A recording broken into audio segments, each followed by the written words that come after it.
போன வகுப்புல அல்லது போன பதிவுல நாம 3ஆம் நாள் போரை பத்தியான கதைகளை பற்றி பார்க்க ஆரம்பிச்சோம். 3ஆம் நாள் போர் என்ன தொடங்கியது, எப்படி ஆரம்பமாச்சு, அதனுடைய விஷயங்கள் என்ன அப்படிங்கிறத பார்த்துருக்கோம்.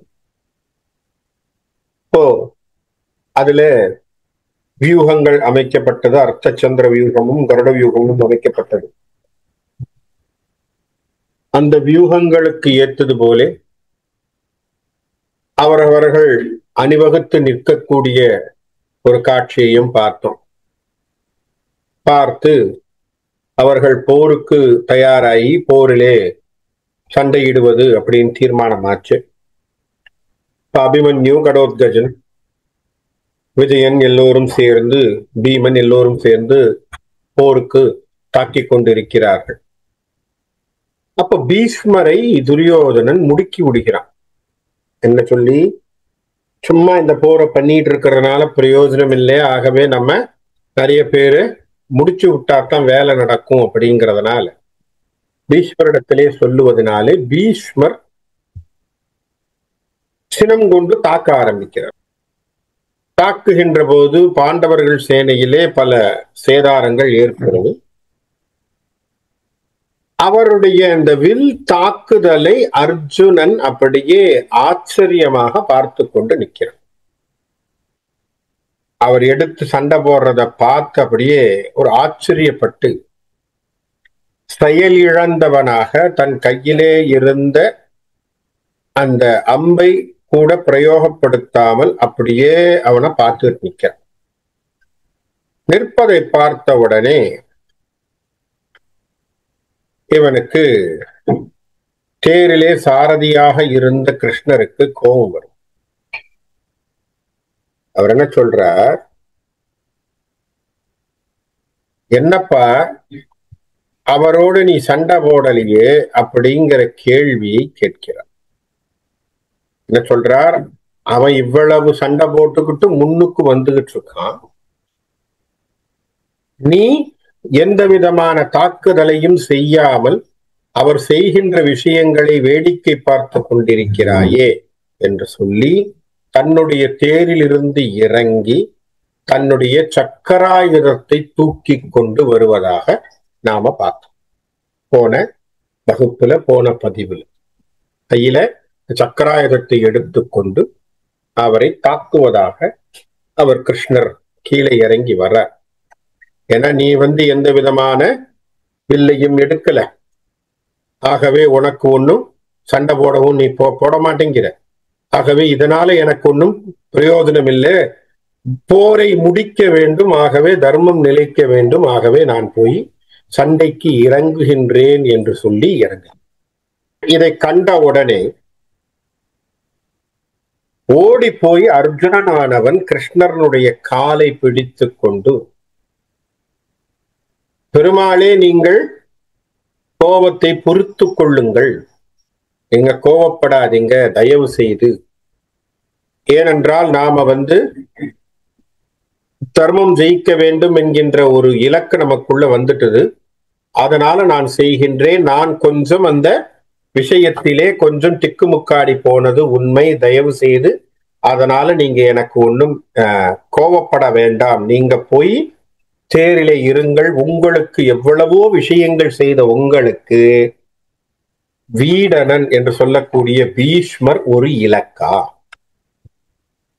அவர் உங்களுக்கு ஒரு இலக்காக இருப்பதற்கு வழியில்லை, ஆகவே நீங்க தயவு செய்து நீங்கள் தேர்தட்டுக்கு போங்க அப்படின்னு சொல்லி அர்ஜுனன் அவரை தேர்தட்டுக்கு அனுப்பி வைக்கிறார். போய் இருங்கள் அப்படின்னு சொல்லி அனுப்பி வைக்க. இதை கண்டுகொண்டு இருக்கின்ற பீஷ்மரனுடைய நிலையிலிருந்து இன்னைக்கு நம்ம பார்ப்போம். இப்ப பீஷ்மருக்கு எதிரில் இந்த காட்சி நடக்குது. அர்ஜுனன் போய் கிருஷ்ணரிடத்திலே மன்னித்துக்கொள் பரந்தாமா, நீ மீண்டும் தேருக்கு வா, என்னுடைய பார்த்த சாரதியாக இரு, நீ சொல்லுகின்றவற்றை நான் கேட்டுக்கொண்டு உன்னுடைய வழியிலே செய்வேன் அப்படிங்கிற வாக்குறுதியை சொல்லி, இனி நான் பாசம் பார்க்க மாட்டேன், பந்தங்களை பார்க்க மாட்டேன், பாரபட்சம் இல்லாமல் சண்டை போடுவதை தீர்மானம் செய்து கொள்வேன் என்கின்ற எண்ணத்தை அவன் பதிவு செய்த பிறகு கிருஷ்ணர் திரும்பவும் தேர்ல போய் உட்கார். அர்ஜுனன் மீண்டும் போய் தேர்தட்டில் இருக்கின்ற பொழுது இப்போ பீஷ்மர் அங்கே என்ன செய்கிறார் அப்படின்னு பார்ப்போம். ஆழி எடுத்தனன் வீடுமனை பொறுத்த ஆவி அழித்திடுவேன், இதுதான் கிருஷ்ணர் சொன்னார். ஊழி முக கனல் போல் எழும் அப்பொழுது ஓடி அர்ஜுனனும் தாழி தனக்கு முன் வீடு கொடுத்தருள் தாழ் இணைய பிடியா வாழி உனக்கு இவனோ எதிர் வித்தகா மாயா எனத் தொழுதான். இதனுடைய பொருட்டாக ஒரு கதையும் படிச்சோம். ததிபாண்டவனுடைய கதையை சொல்லி எப்படி ததிபாண்டவருக்கு மோட்சம் கிடைத்தது, அவருக்கு மட்டுமில்லாமல் அந்த பானைக்கு மோட்சம் கிடைத்தது அப்படிங்கிற விவரத்தையும் நம்ம பார்த்தோம். ஆகவே பானைக்கெல்லாம் முக்தி கொடுத்த உனக்கு இவர் ஒரு பொருளா என்று அர்ஜுனன் கேட்கிறார். ஒரு பொருளா? உனக்கு அது பெரிய விஷயமே இல்லை, ஆகவே தயவு செய்து கிருஷ்ணா பொறுத்தருள் என்று சொல்லிவிடுகிறான். அப்போ சொன்ன உடனே இப்போ பீஷ்மர் பக்கத்திலிருந்து நம்ம பார்ப்போம். வாசவன் முன் பெரு காளை தொழ தொழ. வாசவன் என்று சொன்னால் இந்திரன். இந்திரன் பெற்ற காளை. யார் இந்திரன் பெற்ற காளை? அர்ஜுனன், இந்திரனுடைய புள்ள. அவன் போய் தொழுதான். யாரை தொழுதான்? கிருஷ்ண பரமாத்மாவை தொழுதான். மறுபடு சினவும் கேசவன் இப்படி மேல் வருகிற்பது கேவலம் உற்று உணரா. அவர் அப்படி கோபத்தோடு வர்றத பீஷ்மர் பார்க்க, நாசம் நமக்கு ஒரு காலம் நனிந்து, சரி நம்முடைய காலம் முடிஞ்சு போச்சுன்னு பீஷ்மர் நினைச்சானாம். பீஷ்மருடைய மனசுல என்ன வந்தது? முடிஞ்சு போச்சு, நாம் நம்முடைய இறுதி காலத்திற்கு வந்துட்டோம். ஏன் எதிரில் வர்றது கிருஷ்ணர். கிருஷ்ணர் எதை தூக்கிட்டு வர்றார்? சக்கராயுதத்தை எடுத்து கொண்டு வருகிறார். நல்லா ஞாபகம் வச்சுக்கணும்.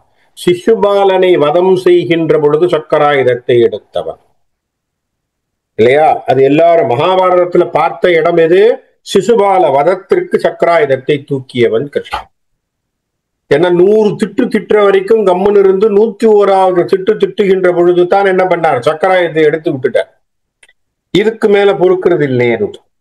அப்போ சக்கராயுதத்தினுடைய பிரயோகம் என்னங்கிறது எல்லாருக்குமே தெரியும். மகாபாரதத்துல இவங்க எல்லாருமே விட்னஸ்.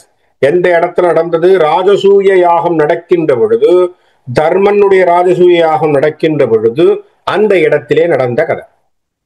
இப்போ பீஷ்மர்ல இருந்து எல்லாரும் விட்னஸ் பண்ணிருக்காங்க. அப்ப கிருஷ்ணர் சக்கராயுதம் எடுத்தா என்ன நடக்குங்கிறது எல்லாருக்குமே தெரியும். So it's an evidence. அப்ப அப்படி சக்கராயுதத்தை எடுத்தவன் வந்ததுனால இவருக்கு என்ன புரிஞ்சு போச்சு? நாசம் நமக்கு ஒரு காலம் நனிந்து. சரிப்பா, நம்மளுடைய இறுதி காலம் வந்து விட்டது என பீஷ்மர் நினைத்தாராம். என நாடி நடுக்கமுடன் மனசுல அந்த எண்ணத்தோடு தேசு அணி பொன் தட மேறு என திரி தேரினை விட்டு இழியா. தான் நின்று கொண்டிருந்த பொன்னால் செய்யப்பட்டு தகதகவென மின்னக்கூடிய தேரினை விட்டு பீஷ்மர் கீழே இறங்கி நின்றுட்டார்.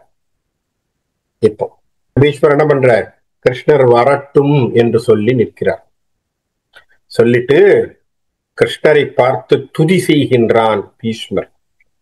ஆரண கற்பித்த மாதவ அச்சுத ஆழி இடை துயிலும் காரண சிற்குண ரூப மலர் கொடி காதல் மனத்து உறையும் நாரண அற்புத வானவர்க்கு ஒரு நாயக நிற்பணியும் வாரணம் முத்தி விலாச தலத்திடை வாழ்வுற வைத்தனையே. எப்பேற்பட்டவன்? ஆரண கற்பித்த, வேதங்கள் அத்தனையும் தெரிந்து கொண்டு வேதத்தினுடைய மூர்த்தியாக இருக்கக்கூடியவன் கிருஷ்ணன். வேதத்தினுடைய மூர்த்தியாக இருக்கக்கூடியவன் கிருஷ்ணன். மாதவா, அவருக்கு இருக்கக்கூடிய பல பேர்களில் மாதவன் என்பது அருமையான பெயர் இல்லையா? தவத்திலே சிறந்த தவம் தவம் செய்து பிறந்ததினாலே அவன் மாதவன். மாதவன். அச்சுதா, அச்சுதன் அப்படின்னு சொன்னா என்ன? நிலை தவறாதவன் அர்த்தம். அதனாலதான் நம்ம ஜபங்கள்ல அச்சுதாங்கிற வார்த்தையை சொல்லித்தான் ஆரம்பிக்கிறோம். அச்சுதாய நமக, அனந்தாய நமக, கோவிந்தாய நமக சொல்றோம். அது எதுக்காக சொல்றோம்? முதல் வார்த்தை அச்சுதா, ஸ்திரமாக இருப்பதற்கு சொல்லுவது. புத்தி ஸ்திரமா இருக்கணும். பூஜைனாலும் பூஜையில ஸ்திரமா இருக்கணும், வெளியில போனா ஸ்திரமா இருக்கணும், புத்தி மாறக்கூடாது என்பதற்காக சொல்லுவது. எதிலும் ஸ்திரமாக இருப்பவனுக்கு பெயர் அச்சுதன். அச்சுதா. அதனாலதான் அச்சுதா அமரர் ஏரேன்னு பாடின. அப்ப அச்சுதா ஆழி இடை துயிலும் காரணா. ஆழி இடை துயிலும் காரணான என்ன அர்த்தம்? அந்த இலை ஞாபகம் இருக்கா? ஒரு அரச இலையிலே ஒரு சின்ன குழந்தையை போல் பிரளய காலத்திலே அந்த கிருஷ்ணர் வருகிறார். ஆலிலையில் துயில்கின்றவன், அதுவும் கடலிலே துயில்கின்றவனாக இருக்கிறான். நல்லா ஞாபகம் வச்சுக்கோங்க, அவனுடைய இருப்பிடமும் கடல், பார்க்கடலிலே துயில்கின்றான். பிரளய காலத்திலே ஒரு சின்ன குழந்தையை போல் அரச இலையிலே, ஆலிலையிலே அவன் படுத்து கொண்டு சின்ன குழந்தை ரூபத்திலே பிரளய காலத்தில் வரக்கூடிய, அங்கேயும் சயனத்திலே வருகின்றவனாத்தான் இருக்கான். அப்ப ஆலிடை துயிலும் காரணா, காரணப்பொருளாக இருக்கிறான். என்ன காரணப்பொருள்? இந்த பிரபஞ்சத்தினுடைய முழு காரணப்பொருள் அவன் தான். இந்த பிரபஞ்சத்தினுடைய உயிர்கின்ற ஒவ்வொரு பொருளுக்கும் காரணமாக இருக்கக்கூடியவன் அவன். ஆகவே காரணா. சிற்குண ரூப மலர்கொடி காதல் மனத்துறை நாரணா.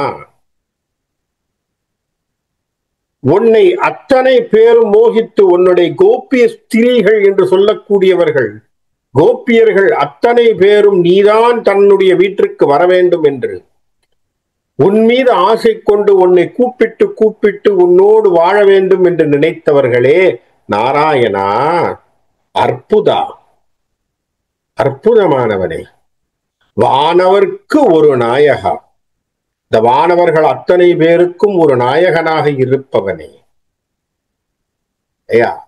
நிற்பணியும் வாரணன். உன்னை ஒரு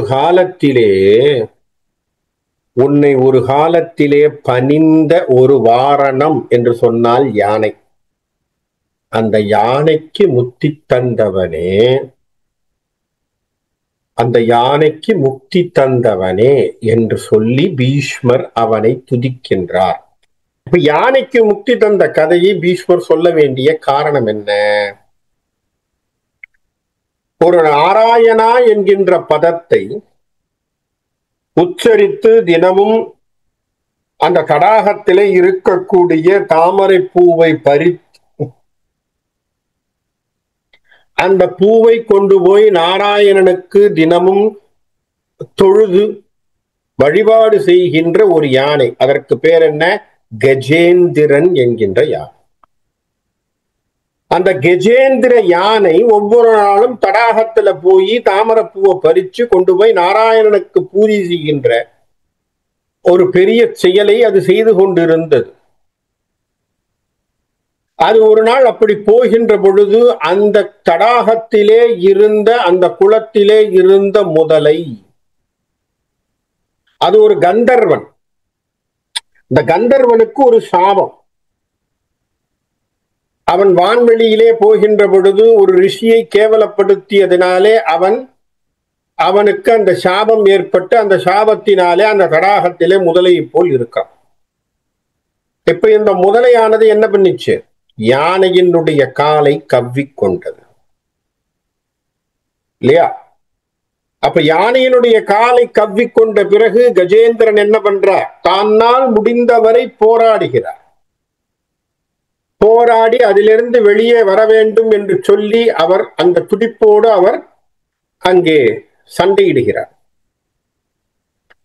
முடியல. எவ்வளவோ கஷ்டப்பட்டு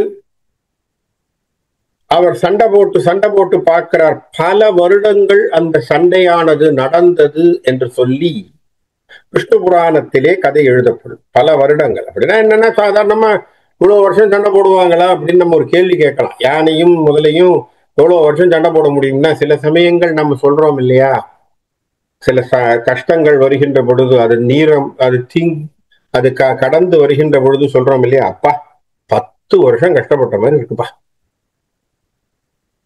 இப்ப என்ன, மனதளவில இந்த கஷ்டங்கள் வேற ஒண்ணும் இல்லை. இது எண்ணிக்கை என்ன 10ன்னு அர்த்தமா?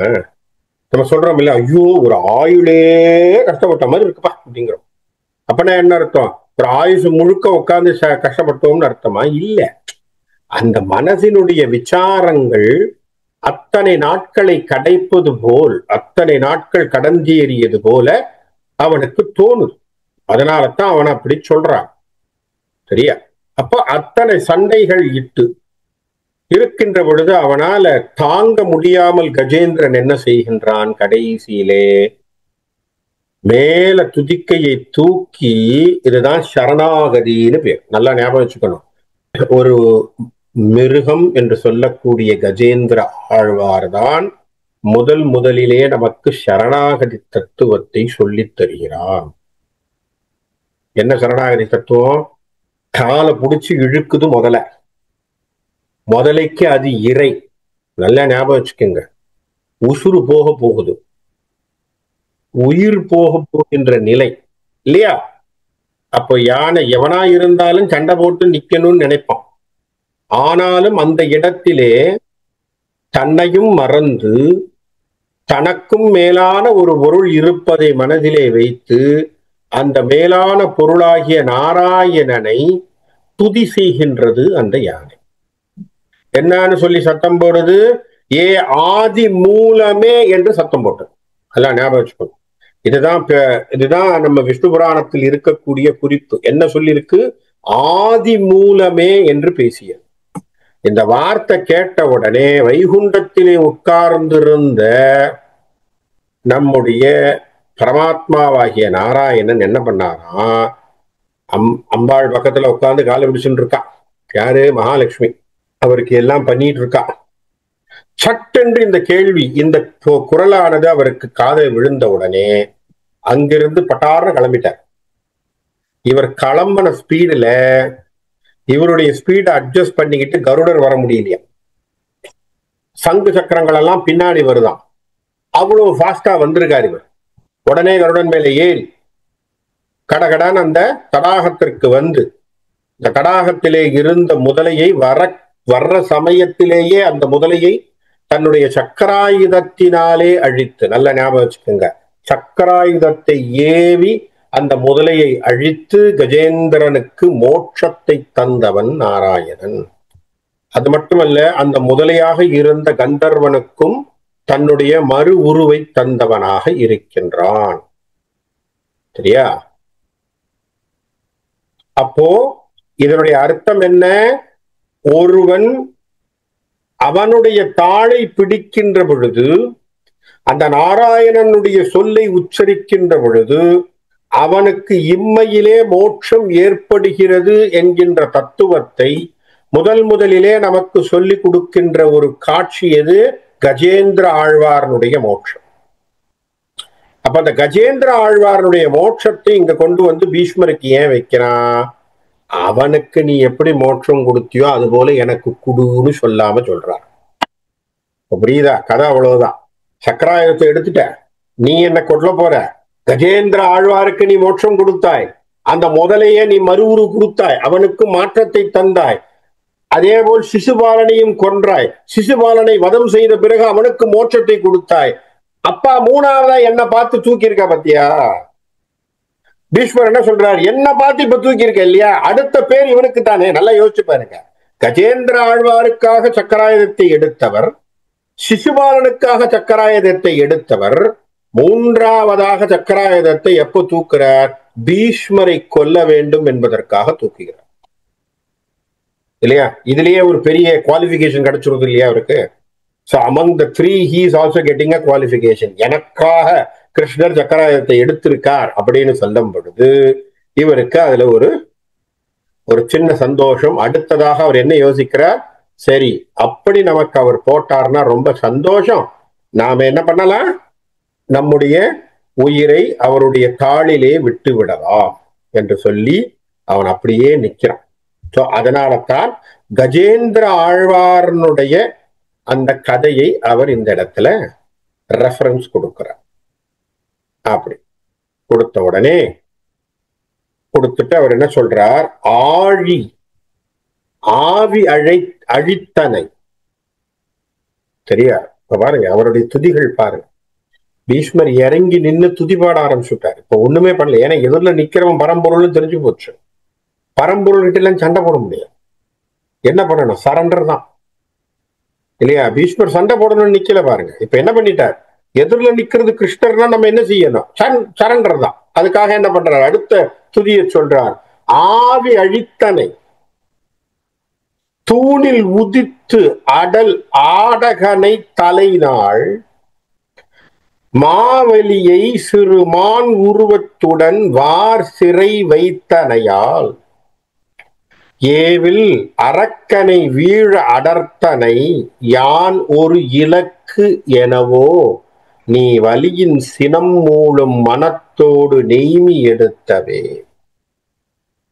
வில்லிபுத்தூராரனுடைய தமிழ் விளையாடக்கூடிய இடங்கள் இதெல்லாம். இதுதான் தமிழ். ஆவி அழித்தனை. யார அழிச்ச? நீ யார தெரியுமா? நிமிஷத்துல தூண்ல இருந்து வெளியில வந்த பாரு. ஹிரண்யாட்சன் என்று சொல்லக்கூடியவன், ஹிரண்ய கசிபு என்று சொல்லக்கூடிய 2 சகோதரர்கள். அந்த ஹிரண்ய கசிபு என்கின்றவன் அவனுடைய பிள்ளையாக இருந்த பிரகல்லாதன்ல இருந்து எல்லாரையும் என்ன சொல்றான்? எல்லாரும் அவனை ஓம் நமோ ஹிரண்யாய நமகன்னு பாராட்டணும் இல்லையா? எல்லா தேவர்கள்ல இருந்து எல்லாரும் அவனை தான் துதி பாடணும். ஏன்னா நான் தான் இறைவன், நான் தான் பகவான். ஏன் அப்படி ஒரு வரம் வாங்கியிருக்கான்? என்ன வரம் வாங்கியிருக்கான்?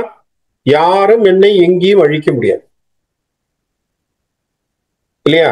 அவர் என்ன கண்டிஷன் போட்டார்? காட்டுல என்ன சாகடிக்க கூடாது, நாட்டுல என்ன சாகடிக்க கூடாது, வீட்டுக்குள்ள சாகிக்க கூடாது, வெளியில சாகடிக்க கூடாது, கூர்மையான ஆயுதங்கள் கத்தி வேள் வாழ் வில்லு சாகடிக்க கூடாது, நெருப்பு சாகடிக்க கூடாது, தண்ணி என்னை முழுகடிக்க கூடாது, காத்து என்னை அடித்து போகக்கூடாது, மண் என்னை விழுங்கி விடக்கூடாது.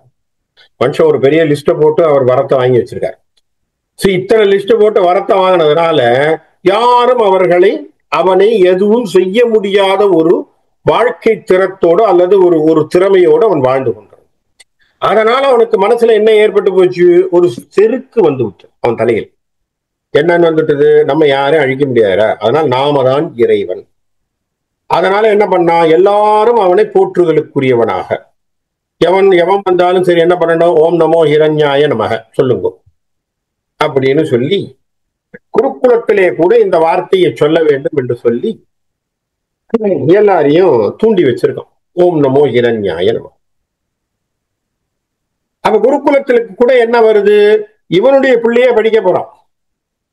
இவன் பிள்ளைக்கே சொல்லி தர்றாங்க. என்ன சொல்றான்? உங்க அப்பானுடைய பேரை தான் சொல்லணும், ஓம் நமோ ஹிரண்யாய நமக. அந்த பிள்ளைக்கு என்ன நடந்திருக்கு? நாரதர் சின்ன வயசுலேயே, ஏன்னா அவர் சின்ன வயசுலேயே அவருக்கு வேறு சில எதிரிகள் இருந்ததினாலே அவர் மனைவி பிரசவத்திலே அவளுடைய கருவுற்று இருந்த காலத்திலே அவளுக்கு நாரதர் அடைக்கலம் கொடுத்தான் ஒரு ஆசிரமத்துல வச்சு. அப்ப இருக்கின்ற பொழுது அவன் என்ன பண்ணா? நாரதர் சும்மா இல்லாம அம்மா தூங்கிட்டு இருக்கும் பொழுது குழந்தை முழிச்சுட்டு இருக்கும் இல்லையா, இவர் போய் நாராயண மந்திர உபதேசத்தை பண்ணிவிட்டார். அது கருவிலே அந்த குழந்தைக்கு, அதுதான் பிரகல்லாதன், அந்த குழந்தைக்கு காதிலே விழுந்த மந்திரம் ஓம் நமோ நாராயணாய நமக. இது சின்ன வயசுல இருந்து அதுக்கு மனப்பாடம். இது கருவிலேயே அது காதில் விழுந்துடும். அப்ப அந்த காதிலே வாங்கி அந்த மந்திரத்தோடு அந்த குழந்தை பிறக்குது, ஜனிக்குது. ஜனித்த குழந்தை வெளியில வந்து ஓம் நமோ ஹிரண்யாய நமகன்னு சொன்னா ஓம் நமோ நாராயணாய நமகன்னு சொல்லி இது ஒரு கூட்டத்தை கூட்டிக்கிட்டு இது ஒரு 4 பசங்களை வச்சுக்கிட்டு ஓம் நமோ நாராயணாய நமகன் பாட்டு பாடிட்டு இருக்கு. எப்படி பாருங்க, வாத்தியாருக்கு ரொம்ப கஷ்டம். அவனுக்கு கொடுத்துருக்கக்கூடிய சிலபஸ் என்ன? ஓம் நமோ ஹிரண்யாய நமகன்னு சொல்லி தரணும். இந்த பையன் என்ன செய்யறான், ஓம் நமோ நாராயணான அவுட் ஆஃப் சிலபஸ் பேசிட்டு இருக்கான். இப்ப ரெண்டுமே பிரச்சனை. அவன் வாத்தியார் சொல்லிட்டான், அப்பா நீ இந்த மாதிரி பண்ண எனக்கு கஷ்டம், உங்க அப்பானுடைய தயவுல தான் நான் வாழ்ந்துட்டு இருக்கேன், அதனால தயவு செய்து நீ என்ன செய்யணும், ஓம் நமோ இரண்யாய நமகன்னு சொல்லிடுவான். உனக்கே எல்லாம் தெரியும், தெரிஞ்ச நீ ஏன் தப்பா சொல்லித்தர, உன நீ தான் குருவா இருக்கிற, நீ இந்த மாதிரி தப்பா சொல்லலாமா, சொல்லக்கூடாது, ஆகவே ஓம் நமோ நாராயணாய நமக தான் சொல்லு. ஒரு நாள் அரசவைக்கு வர்றான். வந்த பிறகு எல்லாருடைய குழந்தைய பார்த்த உடனே ஹிரண்யன் கூப்பிடுறான். கூப்பிட்டு என் மடியில உட்கார், சொல்லு உனக்கு இதுல பாடசாலையில என்னென்னலாம் சொல்லி கொடுத்தாங்களா சொல்லு அப்படின்னு. அவன் வர்றான். வந்த உடனே உட்காடுறான். அப்பா எனக்கு எல்லாமே சொல்லி கொடுத்தாங்க. அப்படியா, என்ன சொன்னாங்க சொல்லு பார்ப்போம், என்ன மந்திரம் சொன்னாங்க சொல்லு பார்ப்போம். ஓம் நமோ நாராயணாய நமகன்றான். இவனுக்கு கோபம், என்னடா இது, எம் பிள்ளை என் பேரை சொல்லாம எவனோ என்னுடைய எதிரியினுடைய பேரை சொல்றானேன்னு உனக்கு ஏகப்பட்ட கோபம். கோபத்தினால என்ன சொல்றான், தப்பா சொல்லி கொடுத்துருக்கான் வாத்தியார், சரியா சொல்லி தரல உனக்கு, வாத்தியார்கிட்ட போய் திருத்திக்கோ, நீ தப்பா சொல்றாரு. இல்ல இல்ல வாத்தியார் அதைத்தான் சொல்லி கொடுத்தார், அது தப்பு, இதுதான் சரின்னு. அப்புறம் பிரகலாதனுக்கு ஏகப்பட்ட கொடுமைகளை செய்கின்றான். அப்பாவா இருந்தாலும் கூட அவனை நெருப்புல தூக்கி போடுறான், மலையிலிருந்து உருட்டி விடுறான், விஷத்தை கொடுத்து பார்க்கறான், யானை காடல் கால்களால் இடற பார்க்கின்றான், எல்லாம் செய்யறான். செஞ்சு செஞ்சு செஞ்சு செஞ்சு கடைசியிலே அவனுக்கு இவனுக்கு வாக்குவாதம் வருகிறது. வாக்குவாதம் வருகின்ற பொழுது என்ன கேட்கிறான், நீ சொல்லக்கூடிய நாராயணன் எங்கே இருக்கிறான் இல்லையா? இந்த கதைகள் நமக்கு தெரியும். தெரிஞ்சாலும் இந்த அவதாரத்தினுடைய விஷயங்களை நம்ம புரிஞ்சுக்கிறதுங்கிறது ரொம்ப முக்கியம். அப்ப பிரகலாதன் சொல்லி ஒரு இடத்திலே ஒரு க்ஷணத்திலே தூணிலே இருக்கிறான், துரும்பிலும் இருக்கிறான்னா இந்த தூணிலே இருக்கிறானா, இருக்கிறான். ஓங்கி அடிக்கிறான், அந்த தூணை பிளந்து கொண்டு நரசிம்மமாக வெளியே வந்து அவனை வீட்டுக்குள்ளேயும் வைக்கல, வீட்டு வெளியிலையும் வச்சு சாகடிக்கல, வீட்டு வாசல்ல வச்சு, சரியா நல்லா ஞாபகம் வச்சுக்கோங்க, அவர் இறந்தது நேரம் என்ன, வீட்டு வாசல்ல வச்சு, காலையில சாகக்கூடாது, மத்தியானம் சாகக்கூடாது, இரவுல சாகக்கூடாது அப்படின்லாம் வரம் வாங்கியிருந்தான். அதனால தான் அவனை சாகடிக்கும் பொழுது என்ன, சந்தியா வேளை என்று சொல்லக்கூடிய இடம். எப்போ இரவும் பகல் முடிந்து இரவு ஸ்டார்ட் பண்ணக்கூடிய டயத்துல வச்சு கொள்றான். எங்க வீட்டு வாசல்ல. கூர்மையான ஆயுதங்கள் இருக்கக்கூடாதுன்னு சொல்லிவிட்டான் இல்லையா, கூர்மையான ஆயுதங்களாலெல்லாம் கொல்லக்கூடாது. அதனால என்ன பண்ணா, தன் நகங்களையே ஆயுதங்களாக்கி அவன் அந்த அவதாரத்தை எடுத்து அவனை கொல்லுகின்றான். அப்ப ஹிரண்யனுடைய வதம் அப்படி நடக்குது. அப்ப ஹிரண்யனுடைய வதத்தை பற்றி பேசுகிறான். எதற்காக சொல்கிறான், தூணில் உதித்து அடல் ஆடகனை தலைநாள் ஆவி அழித்தனை. அப்ப நீதான் இப்ப தூண்ல வந்த, நரசிங்கமாக தூணிலே உதித்து அங்கே வந்திருக்கக்கூடிய ஹிரண்யனை கொன்றவன் நீ. அடுத்தது யார், மாவலியை சிறு மான் உருவத்துடன். இங்க மான் என்று சொன்னால் பிரம்மச்சாரின்னு அர்த்தம். மான்னா மான் உருவம்னு நினைக்கப்படாது.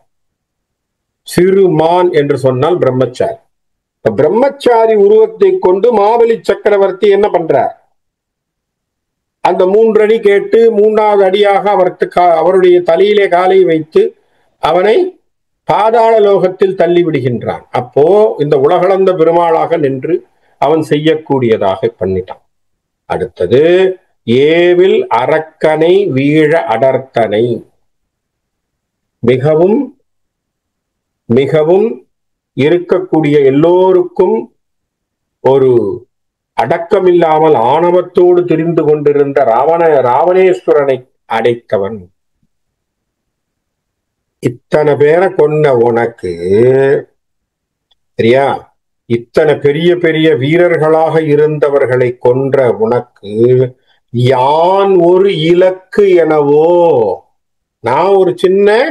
நான் ஒரு பெரிய இலக்கா, அவங்களை கம்பேர் பண்ணும் போது நான் பெரியவனா, ஒண்ணுமே கிடையாது.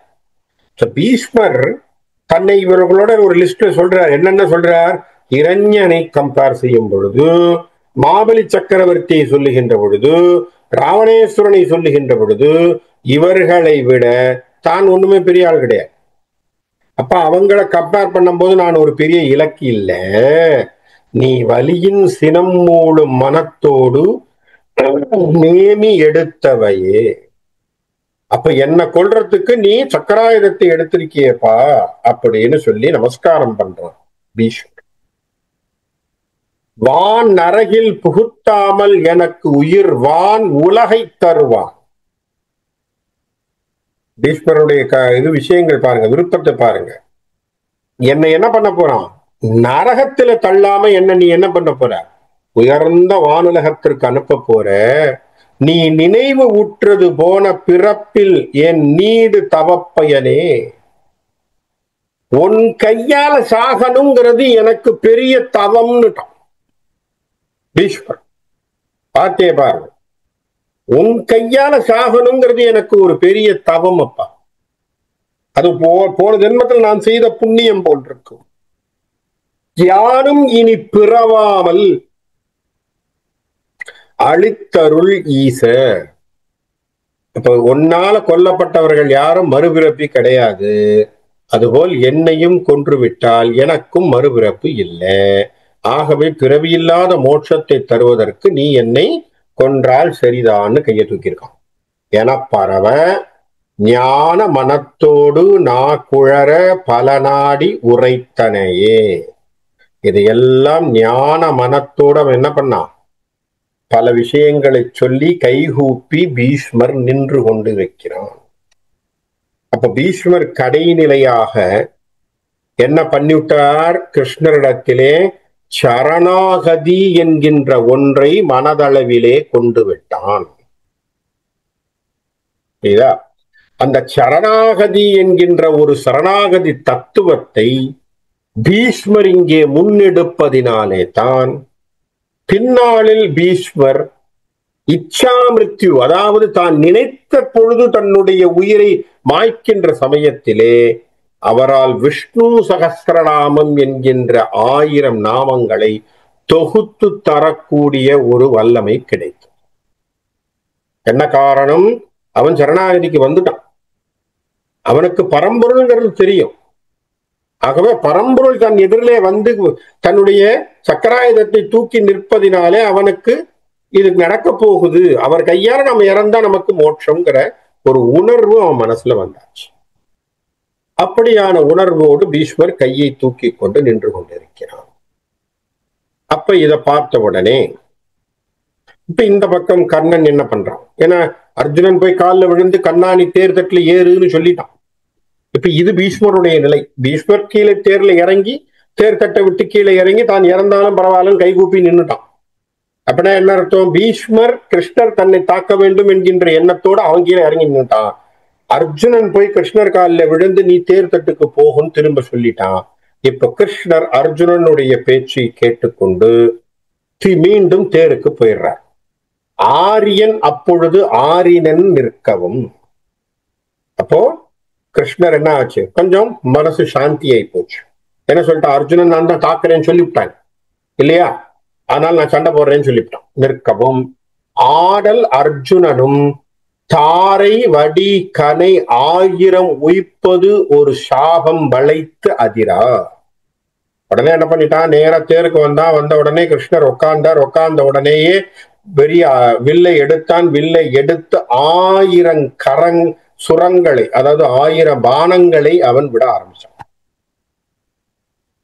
ஒரு அம்பு போட்டா அது 1000 மாறக்கூடிய விஷயங்கள் எல்லாம் இருக்கு. அதெல்லாம் போட ஆரம்பிச்சான்.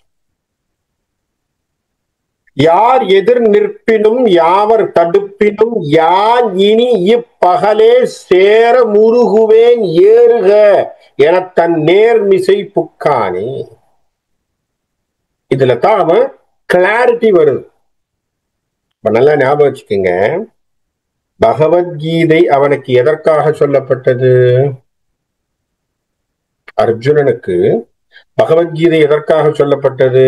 ஐயோ இவங்களெல்லாம் என்னுடைய வந்தபாசங்கள், ஐயோ இவர்களெல்லாம் என்னுடைய உறவினர்கள், இவர்களை கொல்லுவதால் எனக்கு பாவம், இதெல்லால எனக்கு இவ்வளவு நடக்க போகுதுன்னு இவ்வளவு புலம்புனவன 700 ஸ்லோகத்தை சொல்லி கிருஷ்ணர் அவனுக்கு ஒரு மோட்டிவேஷன் ஸ்பீச் எல்லாம் கொடுத்து அவனை தயார் பண்ணி போருக்கு கூட்டிட்டு வந்து நிறுத்தி வச்சா 3ஆம் நாள் போர்ல பீஷ்மர் சண்டை போடுறத வேடிக்கை பார்த்துக்கிட்டு நிக்கிற பொழுதுதான் கிருஷ்ணருக்கு திரும்பவும் கோபம் வருது. என்னன்னா, இப்போ நல்ல வாத்தியார் எல்லாத்தையும் சொல்லி கொடுத்து ஒரு பையன் எல்லாம் தப்பு தப்பா எழுதி ஃபெயில் ஆனானா எவ்வளவு கோபம் வரும். அதுதான் காரணம். அப்ப கிருஷ்ணருக்கு ஒரு கோபம் மனசுல, ஏண்டா போய் உனக்கு போய் சொன்னனே, நீ எல்லாத்தையும் கேட்டுவிட்டு ஃபெயில் ஆனியேங்கிற மாதிரி தான் அவர் மனசுல. அப்ப அவருக்கு என்ன, இப்போ இவன் செய்ய மாட்டேங்கிறான், இனி நான் வேலையை முடிச்சு போடுறேன்னு அவர் இறங்கிட்டார்.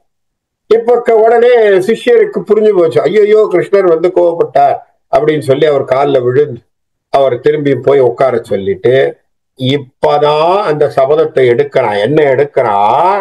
யார் எதிர் நிற்பினும் யாவர் தடுப்பினும் யான் இனி இப்பகலே சேர முருகுவேன். இப்பதான் பேசுறான். யார் வந்து எதிரில் நின்னாலும் சரி, யார் என்ன தடுத்தாலும் சரி, நான் இனி அவனை சந்திக்க போறேன்டா, அவனை தூக்க போறேன், பந்தாட போறேங்க. இனி ஒரு பகலிலே அவங்களெல்லாம் முடிக்க போறேன்னு பேசுறான். அப்போ இப்பொழுதுதான் அவன் மனதிலே அந்த தீர்மானம் வருகிறது. அப்ப என்ன ஆயிருக்கு? பகவத்கீதை சொல்லி முடிச்ச பிறகும் அர்ஜுனன் மாறியதாக சொல்ல முடியாது. 3ஆம் நாள் போரிலே தான் கிருஷ்ணர் கையில சக்கராயுதத்தை தூக்குன பிறகு அர்ஜுனன் மாறுகிறான். சரியா? இப்படி ஒரு விளக்கம் வருது அதுல. அப்ப அர்ஜுனன் அந்த இடத்துல தான் அவன் புரிஞ்சுக்கிறான். என்ன புரிஞ்சுக்கிறான்? தன் கடமை என்ன. அப்ப என்ன காரணம்? எதற்காக அவர் கிருஷ்ணர் தன்னுடைய சக்கராயத்தை தூக்கிட்டு வரணும்? சிம்பிள். நீ பண்ணு, நீ பண்ணலன்னா நான் பண்ணிடுவேன், முடிஞ்சு போச்சு. இல்லையா? கிருஷ்ணர் என்ன சொன்னார்? நீ ஒரு கருவிங்கிற வார்த்தையை சொன்னார் பகவத்கீதையில. அவர் சொன்ன வார்த்தை தானே, அப்பா நீ ஒரு கருவி, நான் இயக்குகிறேன், அந்த கருவிங்கிறத புரிஞ்சுக்கிட்டு நீ வேலை செய்யலாம். இவ்வளவு சொல்லியும் அவன் செய்யலன்னு சொல்லும் பொழுது கிருஷ்ணர் என்ன சொல்றார்? நீ தள்ளிக்கோ, என் வேலையை நான் பாத்துக்கிறேன், நான் வந்த பிறவி பையனை நான் பாத்துறேன், நீ தேவையில்லடான்ட்ட. இது நல்லா ஞாபகம் வச்சுக்கோங்க. இந்த உதாரணத்தை, இந்த நிகழ்வை, இது வாழ்க்கையினுடைய தத்துவம். நீங்கள் தான் பெரியவர்கள் என்று நினைத்துக் கொண்டிருந்தால் இறை உங்களை ஒதுக்கிவிட்டு தன் காரியத்தை செய்துவிடும். நீங்கள் தான் பெரிய ஆளு, என்னாலத்தான் நடக்குதுன்னு நீங்க நினைச்சீங்கன்னா உங்களை தள்ளி வச்சுட்டு இறை என்கின்ற பரம்பொருள் தன் காரியத்தை தான் செய்து கொள்ளும். நீங்க தேவையே இல்லை. பிரபஞ்சத்திற்கு நீங்கள் கருவி மாத்திரம் என்கின்ற எண்ணம் உங்களுக்குள்ள வந்தாதான் இறைவனுடைய கட்டளையை நீங்கள் புரிந்து கொள்வீர்கள், அவருடைய வழியிலே நீங்கள் நடப்பீர்கள். இது பெரிய தத்துவம் நமக்கு கிருஷ்ணர் இந்த பாரத போரின் மூலியமாக நமக்கு சொல்லிக் கொடுக்கின்ற பெரிய பாடம். அர்ஜுனனுக்கு இது ஒரு பெரிய பாடமாக போய் விழுது. அப்போ யார் எதிர் நிற்பினும் யாவர் தடுப்பினும் யானினி இப்பகலே சேர முருகுவேன் ஏறுக என தன் நேர்மி பொக்கினான். அப்போ உடனே போய் போர் பண்றான். எப்படி பண்றான்? நீரு படுத்தினன் மாமகுடத்திரள். தான் எதிரில் நின்ன அத்தனை பேருடைய கிரீடங்கள் எல்லாம் அப்படியே பொசுக்கி சாம்பலாக்குறான். நீழ்நில வைப்பு அடைய சேறுபடுத்தினன். அப்படியே என்ன பண்றான்? அவன் அடிச்சு துவம்சம் பண்ணதெல்லாம் அத்தனை பேருடைய ரத்தங்கள் அப்படியே கொட்டி சேரா போச்சான். மூளைகளின் தசை சேர் குருதி புனலால் ஆறுபடுத்தினான். அத்தனை பேர் அப்படியே அடிச்சு துவம்சம் பண்றான். அத்தனை காலாட்படைகள் எல்லாம் கொண்டுகிட்டு போறான். அப்ப அதனால என்ன ஆகுது? எல்லோரும் இறக்கின்றார்கள். இறப்பதினாலே அவர்கள் இறந்து ரத்தங்கள் அந்த இடத்துல விழுந்ததுனால அப்படியே செந்நிற ஆறாக ஓடுகிறதாம். ஒருவருக்கு எதிர் 1000 வைக்கணையார். ஒருத்தன் ஒரு அம்பு அனுப்புனான்னா இவன் 1000 அம்புகள் அனுப்புறான். அந்த அளவுக்கு இவனுடைய அம்புகளுடைய வலிமை தெரிகிறது. ஈறுபடுத்தினான், அப்படி போட்டு தாக்குகின்றான். வீடுவன் வெட்டவர் யாவர் பிழைத்தவரே. வீடனன் விபீஷணனை சுற்றி வந்திருந்த அத்தனை பேரும், விபீஷணனுக்காக வந்திருந்த சில தேசத்து ராஜாக்கள் அத்தனை பேரும், தாக்குதலுக்காக வந்திருந்த அத்தனை பேரும் ஒருவரும் பிழைக்கவில்லை. யாரு? எக்ஸப்ட் பீஷ்மரை தவிர. அவருக்கு உறுதுணையாக வந்த மத்த மகத நாட்டு ராஜா, கலிங்க நாட்டு ராஜா அத்தனை பேரும் செத்து போயிட்டாங்க.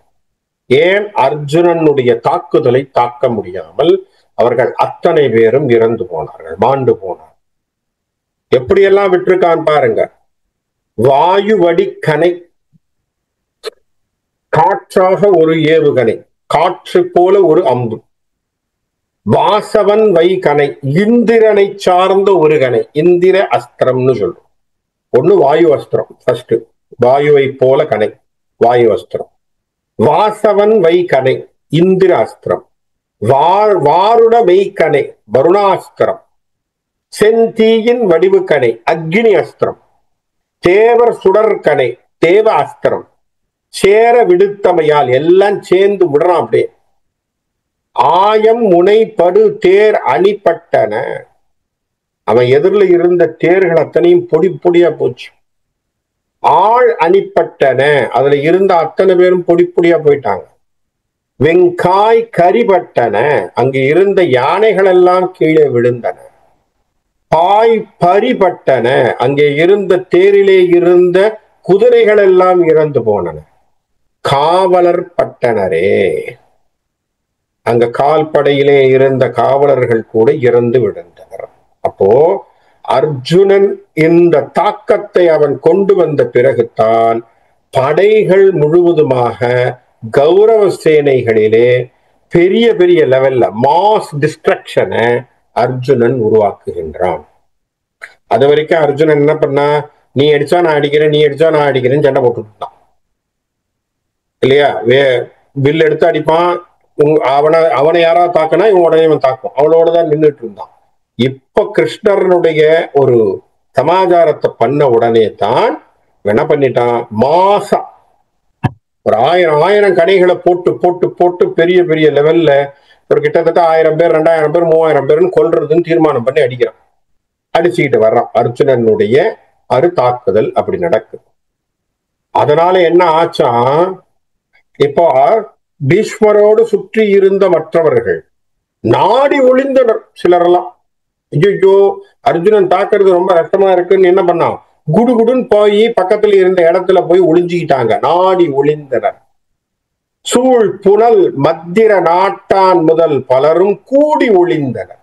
சல்லியன், மத்திர நாடு அப்படின்னா சல்லியன். சல்லியன் என்ன பண்ணா, உடனே ஐயோ அர்ஜுனன் தாக்குறான் ஓடுறான் அப்படின்னு சொல்லி அவன் ஓடிட்டான். அவன் ஓடி போய் ஒளிஞ்சுக்கிறான். மாரதரில் திரள் கூறும் வாய்ப்படையோர் ஓடி ஒளிந்தனர். இந்த மாரதமாக இருக்கக்கூடிய மகாரதர்கள்னு சொல்லக்கூடியவர்கள் அத்தனை பேர் என்ன பண்ணிட்டாங்க, அர்ஜுனனுடைய கணையை தாக்கு பிடிக்க முடியாமல் அவர்களெல்லாம் ஓடி ஒளிந்தனர். ஆடு அமரில் துரியோதனனுக்கு இளையோர் வாடி ஒளிந்தனர்.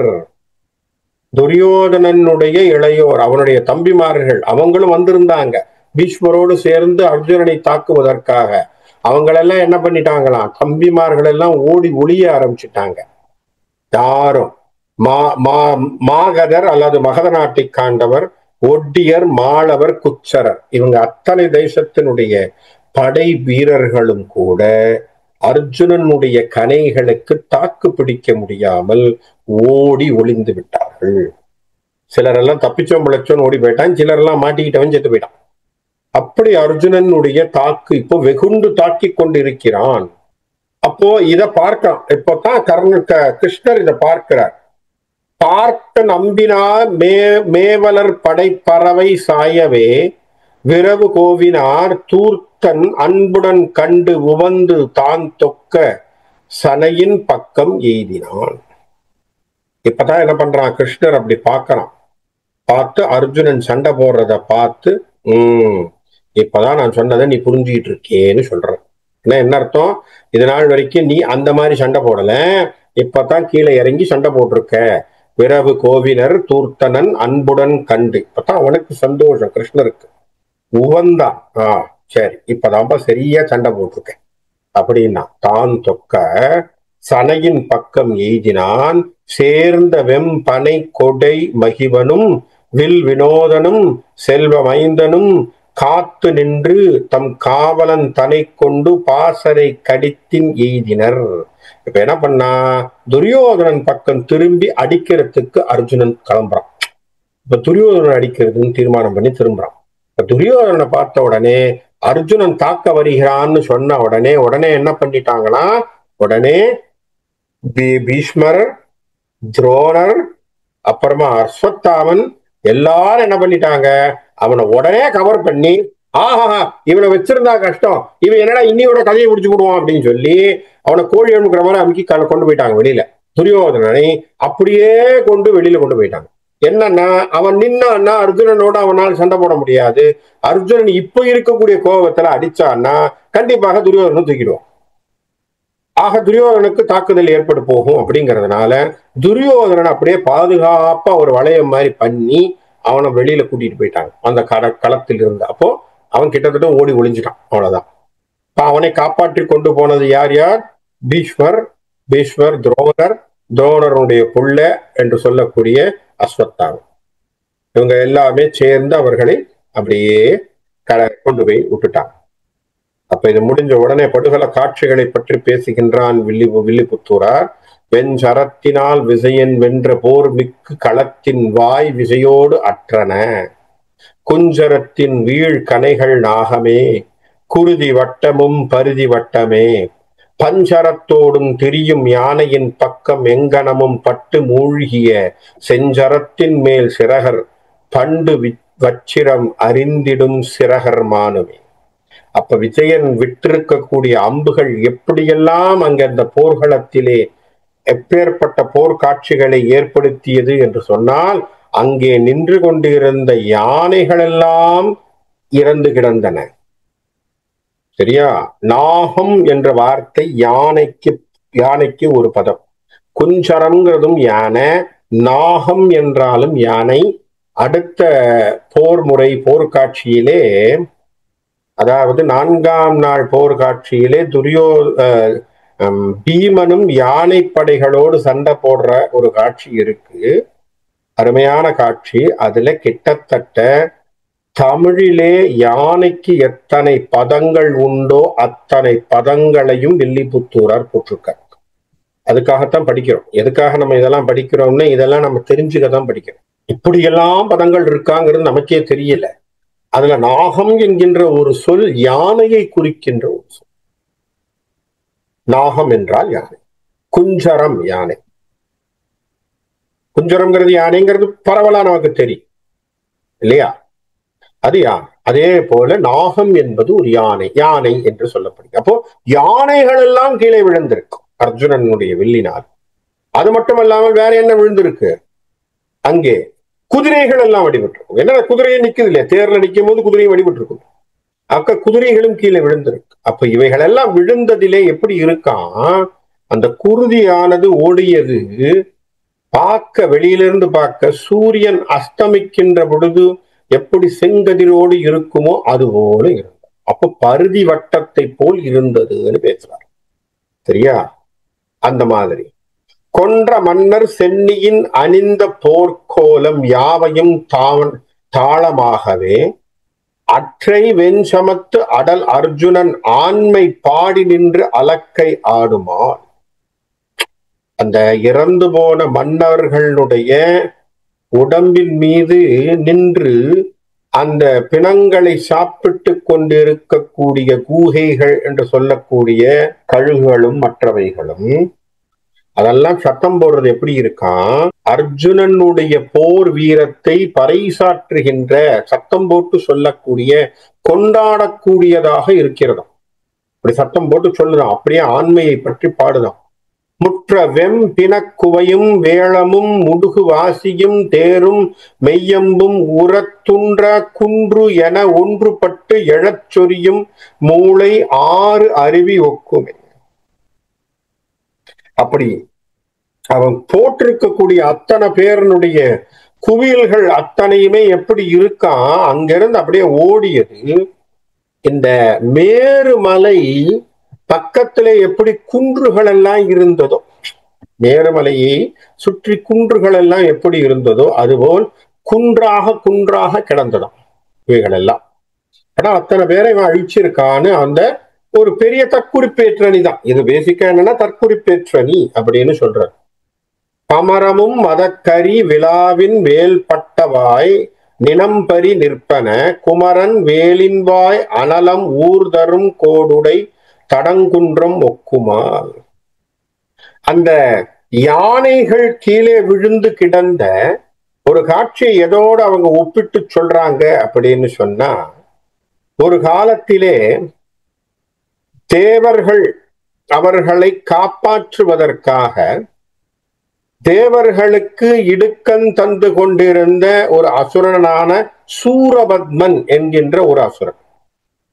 இந்த சூரபத்மனை சாகடிப்பதற்கு என்ன பண்றாங்க?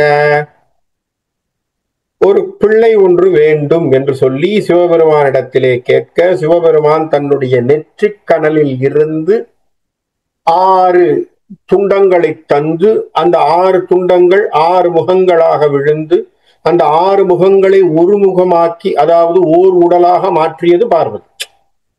அதை மாற்றி அவள் கொடுத்ததினாலே ஷண்முகன் என்கின்ற பெயரை கொண்டு 6 முக கடவுளாக வந்து, அவர்தான் என்ன பண்றார்? அவர் கையிலே வேலை அம்பாள் தான் கொடுக்கிறார். சக்தி வேல் கொடுத்து சூரபத்மனை கொல்லச் சொல்லுகின்ற பொழுது, அத போகின்ற பொழுது ஒரு அசுரனானவன் என்ன பண்றான்? மலை என உருவாக கொண்டு அவனை தடுக்கின்றான். அந்த மலை என உருவாக கொண்டு தடுத்தவனுக்கு பேர் கிரௌஞ்ச மலைன்னு பேர். அந்த கிரௌஞ்ச மலையை உடைத்தவன் யார்? வேல் கொண்ட வேலவன். அப்படி தூக்கி தன்னுடைய வேலை தூக்கி அப்படி எரியிறார். எரியும் பொழுது அந்த மலை பொடி பொடியா போச்சு இல்லையா? அருணகிரிநாதரும் பதிவு செய்திருக்கார். அத்திருப்புகள்லும் பாட்டு உண்டு. எல்லா இடத்திலுமே நமக்கு தெரியும் எப்படி அந்த மலைகள் பொடி பொடியா விழுந்து சிதறி கிடந்ததோ, அதுபோல் அர்ஜுனனுடைய வில்லினால் பட்டு தெரித்த அந்த படை வீரர்கள் எல்லாம் அப்படி துகள் துகள்களாக கிடந்தது போல் இருந்தார். அதுக்கான ஒப்புமை அது. அப்ப வேல் படையோடு எப்படி முருகன், குமாரன் என்று சொல்லக்கூடிய முருகன் சண்டை போட்டும் பொழுது அது எப்படி அவர்கள் எல்லாம் கீழே விழுந்திருந்தார்களோ அதுபோல் அவர்கள் கிடந்ததாகவும், அமரர் கோன் மகன் செங்கை அம்பினால் அற்ற வீரர் தம் தலைகள் கல்வி சமரபூமி சேர் ஞானி மானுட தலை விளங்கின் இன் தன்மை சாலுமே. அப்படி அமரர்களுடைய இடர் தீர்ப்பதற்காக முருகப்பெருமான் எப்படி சண்டை போட்டாரோ அதுபோல் தர்மத்தினுடைய பக்கத்திலே தர்மம் நிலைக்க வேண்டும் என்பதற்காக இந்த மகாபாரத போரை பாண்டவரின் பொருட்டு அர்ஜுனன் செய்து கொண்டு வருகிறான். அப்படி செய்து கொண்டு இருக்கின்ற பொழுது இவங்க ஓடி போயிட்டாங்க. யாரு? துரியோதனனை கூட்டிக்கிட்டு இவங்க போய் அவங்களுடைய பாசறைக்கு போயாச்சு. அதுக்குள்ளே இந்த படுகளங்கள் காட்சியை காட்டிக் கொண்டிருக்கிறார். அப்போ என்ன ஆகி போச்சு? சூரியன் அஸ்தமிக்கின்றான். அப்போ அன்னைக்கு போர் முடிவுக்கு வந்துடும் இல்லையா? எப்பவுமே என்ன சொன்ன, சூரியன் உதிக்கின்ற பொழுது போர் ஆரம்பிக்குது, சூரியன் அஸ்தமனம் போர் முடிஞ்சும். ஏன்னா அவங்க எல்லாம் கால நேர இன்டர்வலோட தான் சண்டை போட்டாங்க. மார்னிங் டைம் எல்லாமே இருந்திருக்கு சரியா? அப்ப சூரியன் மறைதல், அப்ப மறையுது, சூரியன் மறையுது. அன்று வெஞ்சரத்தோடு தரித்த வாழ் அரசர் சோரி மெய்ப்பட்டது ஆதலின் சென்று செங்கதிர் செல்வன் வாருண திசை அடைந்து. அன்னைக்கு அர்ஜுனனுடைய போரை கண்ட ஒரு களிப்பிலே சூரியனானவன் போய் அஸ்தமனம் ஆகின்றான். அப்ப இன்னைக்கு தான் அர்ஜுனன் வீரமாக சண்டை போட்டிருக்கான். இதுவரைக்கும் அவன் சண்டை போட்டது எப்படி? சாதாரணமா சண்டை போட்டிருக்கான். நல்ல ஞாபகம் வச்சுக்கோங்க. இதுவரைக்கும் அவன் சாதாரணமா போட்டிருக்கான். இன்னைக்கு தான் அவனுக்கு என்ன ஆகி போச்சு? கிருஷ்ணனுடைய முடுக்குதலினாலே அவன் வீரத்தை கொண்டு வந்தான். அந்த வீரத்தை அவன் மனசுல இருந்த கொஞ்ச நஞ்சமான அந்த விஷயங்களையும் கட் பண்றதுக்கு கிருஷ்ணர் பண்ண ஒரு யுக்தி இது. இன்னும் தயக்கம் அவனுடைய மனதிலே இருந்ததை அவன் அந்த தயக்கத்தை விட்டு வெளியில வரணும் என்பதற்காக கிருஷ்ணர் பண்ணிருக்கக்கூடிய மாபெரும் யுக்தி இது. இந்த யுக்தியை செய்து தான் அவனை வெளியே முற்றாக கொண்டு வருகிறார். அது வரைக்கும் அவன் மனசுல இன்னும் அந்த தாக்கம் என்ன, பீஷ்மரை பார்த்தா ஒரு ஐயோ தாத்தா வாச்சன்னு நினைச்சுன்னு உட்காந்துருக்கான். அப்படி பார்த்தோம்னா போர் செய்ய முடியாது இல்லையா? அவர் எதிரில் தாக்குறாரா இல்லையா? அவர் ஏதாவது பாக்குறாரா இல்லையா? அவர் தாக்குறதுன்னு தீர்மானம் பண்ணா பீஷ்மர் தாக்கி கொண்டுதானே இருக்கிறார். ஏதாவது அதுல மாற்றம் இருக்கா? இல்ல. அவர் செய்கின்ற பொழுது அவருக்கு எதிராக நாம அந்த ஈக்குவலா செஞ்சுத்தானே ஆகணும். அதைத்தான் கிருஷ்ணர் பறைசாற்றுவதற்காக இதை செய்கின்றார். செய்து அந்த அன்றைக்கு நடந்த அந்த வீர போரிலே அத்தனை பேரும் இறந்து கிடந்ததிலே அதை கண்டு கழித்ததோடு சூரியன் அப்படியே சந்தோஷத்தோடு போய் திசையிலே அவன் அடங்குகின்றான். வெண்திரையில் மூழ்கினான். நின்று அர்ஜுனன் போர மறந்ததும் நெடிய செங்கன் மால் நேமி தொட்டதும் பின்றை வில் எடுத்து அவன் மலைத்ததும் பேசினான் மகீபதி பிதாமகன். இப்ப என்ன போச்சு, எல்லாரும் அவங்க பாசறைக்கு வந்தாச்சு. அவங்க டென்ட்டுக்குள்ள வந்த பிறகு அன்னைக்கு பீஷ்மர் முதல் முறையாக சொன்னாராம், நான் போர் பண்றதை பார்த்து முதல்ல அப்படியே மலைச்சு போய் நின்னா. இவன் மலைச்சு போய் நின்னதை பார்த்த உடனே சரி அவ்வளவுதான், அர்ஜுனன் நின்னுட்டான், நம்ம போரை முடிச்சுடலான்னு நினைச்சேன். ஆனா கிருஷ்ணர் உடனே என்ன பண்ணிட்டார், சக்கராயுதத்தை எடுத்து கீழே இறங்கினார். இறங்கின பிறகு கிருஷ்ணனுடைய ஒரு அறிவுறுத்தலினாலே அவன் மீண்டும் போரை தொடங்கினான்.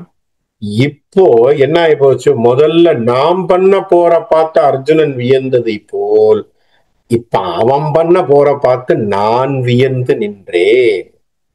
எப்படி ஆகி போச்சு பாருங்க, மாத்திட்டான் பாருங்க, சிச்சுவேஷனையே மாத்திட்டான் கிருஷ்ணன். என்ன ஆச்சு, பீஷ்மர் பண்ண போரை கண்டு வியந்த அர்ஜுனனை அவன் பண்ண போற பார்த்து பீஷ்மர் அப்படியே மயங்கி நிற்கக்கூடிய அளவுக்கு மாத்திட்டார். நான் மலைத்ததும் பின்றை வில் எடுத்து அவன் மலைத்ததும் பேசினான். நான் மலைச்சு போயிட்டேன். எப்படி அவனுடைய வீரமும் எப்படி அவனுடைய பராக்கிரமம் என்று சொல்லி பிதாமகன் அப்படியே சந்தோஷமாக பேசினார். இப்போ இந்த பாசறையிலே பாண்டவர்கள் பக்கத்திலே தர்மன் மாபெரும் சேனை தன்னுளார் தங்கள் ஆதாரத்தோடு தனஞ்சயன் பெருவில் ஆண்மையும் வீமன் மாமகன் பொறுத்த வீரமும் புகழ்ந்து பாடினார். அன்னைக்கு நடந்த போரிலே அர்ஜுனன் வில்லெடுத்து சண்டை போட்டு பல பேரை கொன்னதையும் அங்க பீமன் அத்தனை பேரையும் சமாளித்து சண்டை போட்டதையும் நினைச்சு சந்தோஷமாக தர்மன் பேசிக் கொண்டிருந்தான். அதே பக்கத்துல இங்க நம்மளுடைய துரியோதனன் வைத்தறிச்சல் பார்ட்டி அந்த பக்கத்துல உட்காண்டிருக்கான். அரவக்கோதனன் சேனை தன்னுளார் அழிந்த மன்னருக்கு அழுது ஆற்றினான். ஐயோ இத்தனை பேர் செத்து போயிட்டாங்களே அப்படின்னு சொல்லி அழறான். இருவர் சேனையும் கண்படாமல் அன்று இரவு பட்டது ஏன் என்று இயம்புவாம். ரெண்டு பேரும் என்ன பண்ணாங்க, அன்னைக்கு ராத்திரி அவரவர்கள் சரி என்று சொல்லிக் கொண்டு தன்னுடைய இருப்பிடத்திலே அவர்கள் இருந்தார்கள். மறுநாள் காலையிலே செங்கதிரோன் தன்னுடைய கதிர் பரப்பி தன்னுடைய செங்கதிரை பரப்பிக் கொண்டு வெளியே வருகிறான். நென்னல் கையில் கொண்டது என்னையே நேமியாக அந்நீல மேனியன் இன்னும் போரத் தேடும் ஆக வந்த இன்றும் என்று கொண்டு எண்ணியே கொள்ளவும். நேத்து அவர் என்ன பண்ணார், கையில சக்கராயத்தை எடுத்துக்கிட்டு வெளியில வந்தார் இல்லையா, ஒருவேளை அதுபோல் கிருஷ்ணர் இன்னைக்கு வேற ஏதாவது காட்சி தருவானான்னு ஒரு ஆசையில கதிரவன் வந்தான். எப்படி நேத்து பார்த்துட்டான் அந்த தரிசனத்தை, இன்னைக்கு ஏதாவது ஒரு காட்சி கிடக்குறாரா இது பார்ப்போம் எப்பா அப்படின்னு நினைச்சு வந்தானா. தன்னெடும் தனி சாயிலும் போல தமியும் தடன் செய்யலும் ஆகவே மின்னெடும் செழுங்கதிர் பரப்பினார் வேய ஏழ் பரித்தேர் விபாகரன். ஆகவே கிருபாகரன் என்று சொல்லக்கூடிய தயாபரன் என்று சொல்லக்கூடிய அழகான சூரியன் தன்னுடைய கதிர்களை பரப்பிக் கொண்டு தன்னுடைய செங்கதிர்களை பரப்பிக் கொண்டு அவன் வெளியே வருகிறான். அதற்காக இன்னைக்கு என்ன அவதாரம் கிருஷ்ணர் பண்ண போறார், கிருஷ்ணர் என்ன செய்ய போறார், அதை பார்ப்பதற்கு ஆசியுடன் சூரியன் தன்னுடைய கிரணங்களை பறித்து கொண்டு வெளியே வருகிறான். அப்படி வெளியே வருகிறது 4வது நாளுடைய போரினுடைய தொடக்கம். அதை அடுத்த செஷன்ல பார்ப்போம். இன்றைக்கு 3வது நாள் போர் ஆனது இதோடு நமக்கு முடிவுக்கு வருது. சரி, ஆகவே இந்த 3ஆம் நாள் போரிலே அர்ஜுனனுடைய ஒரு மயக்கத்தை தெளிவிக்கக்கூடிய ஒன்றை இங்கே அழகாக செய்து கிருஷ்ணர் அவனுடைய கடமையை புரிய செய்ததும் அவன் என்ன செய்யணுங்கிற ஒரு செயலினுடைய அறிவுறுத்தலையை சொன்னதும் அவனை காரியமாற்ற செய்யக்கூடிய விஷயத்தை செய்ததும் அவனை வீரனாக திரும்பியும் கொண்டு வந்தது என்பதும் இங்கே இந்த 3ஆம் நாள் போரிலே மிக முக்கியமாக நடந்த விஷயம். ஆகவே 3ஆம் நாள் போர் ஒரு திருப்பு முனையான போர். சரியா, ஒரு திருப்பு முனை. எதற்கு திருப்பு முனை? அர்ஜுனனுக்கு திருப்பு முனை. அவனை திருப்பி மாத்தக்கூடிய ஒரு ஃபோர்ஸ்ஃபுல்லா அவனை மாத்தக்கூடிய ஒரு இடமாக இந்த 3ஆம் நாள் போர் நடந்தது அப்படிங்கிறது தான் நமக்கு இந்த வில்லிபாரதம் சொல்லக்கூடிய கதை. ஆகவே இன்னைக்கு இந்த இடத்துல நிறுத்துறேன். அடுத்த வாரம் 4ஆம் நாள் போரை பற்றி பேசுவோம்னு சொல்லி நிறுத்திக்கிறேன். நன்றி, வணக்கம்.